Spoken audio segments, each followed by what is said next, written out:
Türkiye'ye aşı gelecek biliyorsunuz. Aşı zorunlu olmalı mı sizce? Bence aşı zorunlu olmamalı. Çünkü ne olduğu belli olmayan ve insanlar üzerinde yeterli testi yapılmayan, özellikle ithal ürünlerin sağlık alanında bu konuda uygulanmasını doğru bulmuyorum ve bu konuda Sayın Cumhurbaşkanı'nın geçmişte domuz gribi aşısına göstermiş olduğu duyarlılığı ve hassasiyeti vatandaş olarak beklemek hakkımız olduğuna inanıyorum. Bilim insanları bu salgının Nisan-Mayıs gibi olağan şekilde seyredeceğini ve hayatın normale dönmesi konusunda bir süreç izleyeceğini öngörüyor. Öncelikli olarak komplo teorileri de bu virüsün insanları tanımak ve insanları etiketlemek adına çeşitli gerekçeler üretiyor. Dolayısıyla denemesi yapılmadan, testleri yapılmadan ve normal seyrine döneceği birkaç ay içinde öngörülen bir salgından dolayı insanlara böyle bir aşıyı yapmak komplo teorilerinin haklı olduğunu ortaya çıkarır ki bu durum bence bir Sağlık Bakanı'nın açıklamanın bilimsellikten uzak siyasi bir açıklama olduğunu düşünüyorum.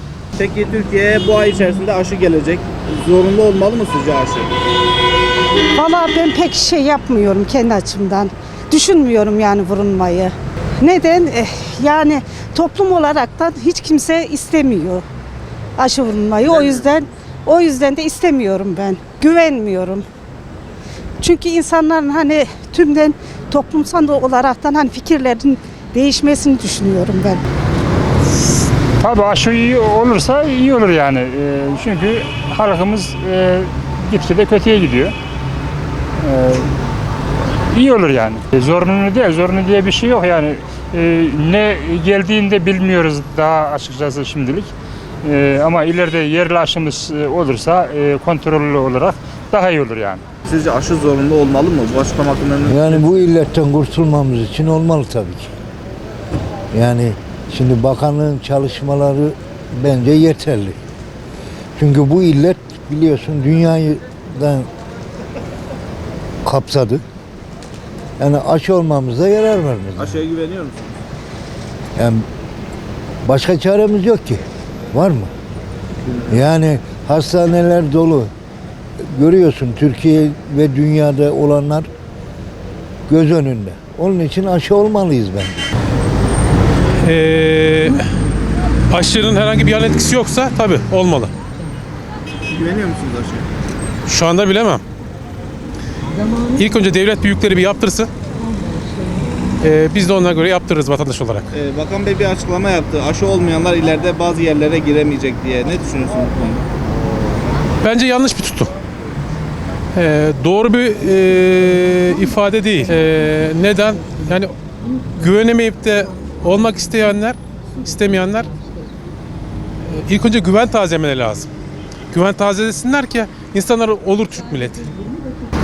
Aslında aşı zorunlu olmamalı ama Sağlık Bakanlığı'nın açıkladığı bilim kurulunun onlar herhangi bir sıkıntı yok diyorlar. Ancak sağda solda söylenen dedikodulara göre sıkıntılı olduğu söyleniyor. Ama zorunlu olmaması lazım.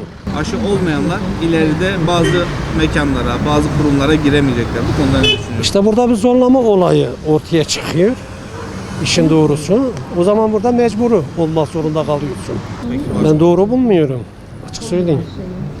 Yani zorunlu olmaması lazım. Şimdi Sağlık Bakanlığı açıkladığında ileride böyle bir konumda o noktaya geldiğinde o zaman ne olacak? Sen aşı yaptırmadın bu kuryeden giremeyeceksin.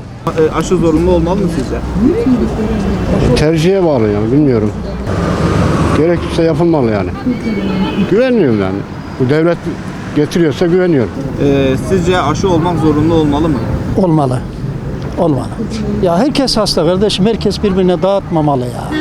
Bakan Bey bir açıklama yaptı. Aşı olmayanlar ileride bazı kurumlara, mekanlara giremeyecekler diye. Bu konuda ne düşünüyorsunuz? Çok saçma. O zaman mecbur. Yani vatandaşın bir kısmını ayırırsan sen bu işte o iş yanlış zaten. Ayrıcalık yapmış oluyorsun. O zaman ne olacak? Pasaport vereceksin. Ben aşı oldum, pasaportum var, gidiyorsun. Şimdi bankaya gidiyorsunuz siz para yatırmaya, değil mi? Ne bankanın görevi ne? Para alıp para vermek. Orada banka sizin Kürt, Türk, Alevi, Sünni, Kızılbaş, Fenerbahçeli, Galatasaraylı diye soruyor mu? Sadece paraya bakıyor.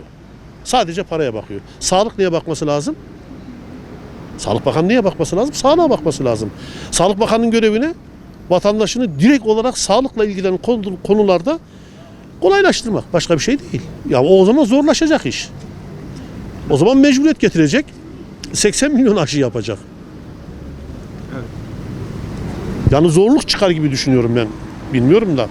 Şimdi HES kodu çok basit bir şey. Hemen alıyorsunuz. Ama aşı öyle değil ki. Aşıya bir belge verecek. Ben sizi yaptım, aşılattım. Benim belgem var, girdiniz. Aşı belgem yok. Vergi yatıramayacaksınız. Eczaneden ilaç alamayacaksınız. Doğru mudur? Evet. Bankaya gidemeyeceksiniz.